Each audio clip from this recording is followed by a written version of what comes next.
دغه شان د پیغمبر صلی الله علیه وسلم نه په یو ځای کې دا نه دي نقل دې ته غوږ کوله وکړئ چې هغه قبر له تلی مقبرې ته او هغه قبر ښکل کړی څوک دې ثابته کړي په صحیح حدیث کې دا قبرونه ښکلول ګورئ نشتي ښه قبرونه مسح کول بیا په بدن لاس راښکوده دا نشتي او یا د قبرونو خاورې د ځان سره راوړه یا دا خاورې خوړل دا نشتي او دا فایده ما مخکې ذکر کړې وه چې په هر وخت کې د قبرونو ترمیم هم نشتي لکه دا بعض خلک چې لاړ شي به ډایرکټ شروع کړي کاڼي برابرې او یو شی برابرې نه چې کله ضرورت راغې برابرې که بس لکه ته ورغلې او قبر ناست یا دا خزې ورانې شوې ده یا بل څه چلې شوی ده ته برابر که خو په مخه تله او کم کاڼي راښودلي دا برابر که او دا برابر که او دغه طرف برابر که او داسې وکړه دا پیغمبر صلی الله علیه وسلم نه دي ثابت نه د سلف صالحین نه ثابت دي قبر پرېږدي چې به کوم حال دی الا دا چې ضرورت راشي او یا عذر دی بیا یې ته برابرولی شي دغه شان په قبرونو باندې د زیارت په وخت کې دا شنه بوټي نه حلول دا هم نه دي ثابت او که څوک دا وایي چې پیغمبر صلی الله علیه وسلم دا کار کړی دا صحیح خبره پیغمبر صلی الله علیه وسلم کړی دی یو پیر او د عبدالله بن عباس روایت دی چې پیغمبر صلی الله علیه وسلم په دوه قبرونو تیر شو او وی په دې دواړو باندې څه دی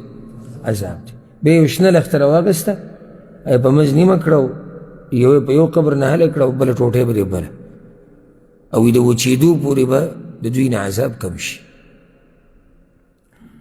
نو دا د پیغمبر صلی الله علیه وسلم خاصیت دی ولې عامو سلفونه بیا نه دي نقل چې هغوی دا کار کړی دی یوه دویمه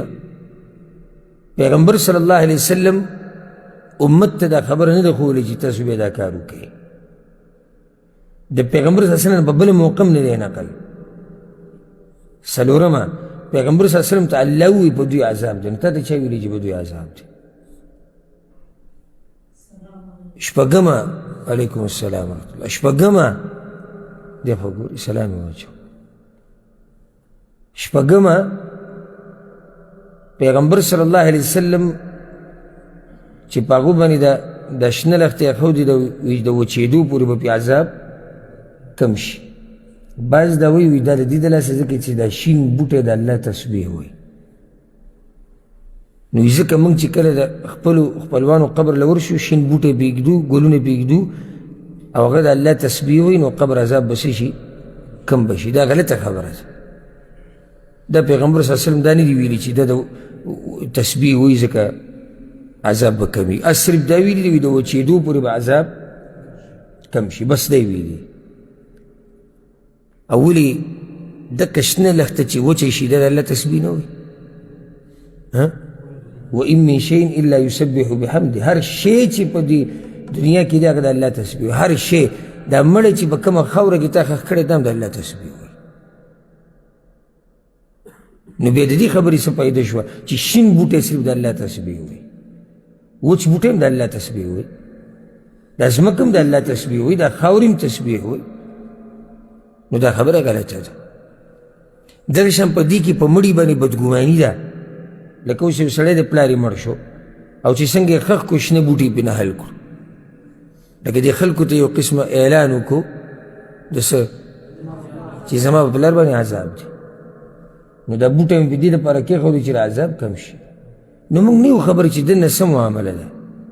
پیغمبر صلی الله علیه وسلم ته خو الله ووایي چې پر دې دوه قبرونو باندې عذاب دی هم موږ له به څوک خبر راکوي چې په قبر باندې عذاب دی بله دا چې پیغمبر صلی الله علیه وسلم بیا موږ ته نه دي ویلي تاسو داسې کوئ او اهم خبر دا دی چې د عامو سلفونه او عامو صحابه کرامو نه بیا نه دي ثابت چې هغوی دا کار داسې کړی دی نو دا هم یاده کوي دا مسله ځکه چې زموږ په ملکونو کې اکثر کې تاسو خیال کړی په دې مقبرو چې تېرېږي دا قبرونه د دې ګلونو نه او د دې نه ډک کړي او دا بیا د دې دغو رواج جوړ شوی دی د انګریزانو د هغوی دا طریقه ده که خیال هم کړی هغوی چې قبر له راځي نو د ځان سره یې ګلدسته راغستې هغه به دې قبر باندې کیدی وبیځي دا د هغوی طریقه ده د مسلمانانو طریقه نه ده د دې نه ځان لرې ساتي دغه شان د قبر د زیارت په باره کې چې څومره خبرې پیغمبر صلی الله علیه وسلم کړي او دعا یې خورې دي یو ځای کې دا نه دي ویلي چې کله ورشي نو سورت یاسین ووایي دا یو ځای کې نه دي ویلي نه دا ویلي چې سوره فاتحه ووایه او مقبرې والا ته یې وبخه، نه دا ویلي چې آیت الکرسي ووایه او مقبرې والا ته یې وبخه. دا ټول بدعت او خرافات دي. مقبرې له چې ورغلي داسې دعا به وغواړي، دا ذکر به ووایه، دا مسنون چې کم ثابت دی، او بیا چې کومه دعا دې خوښه هغه د دې مړي دپاره خاص کر او عموما د دې ټولې مقبرې والا دپاره دعا وغواړه او بیا ځه او د دې قبر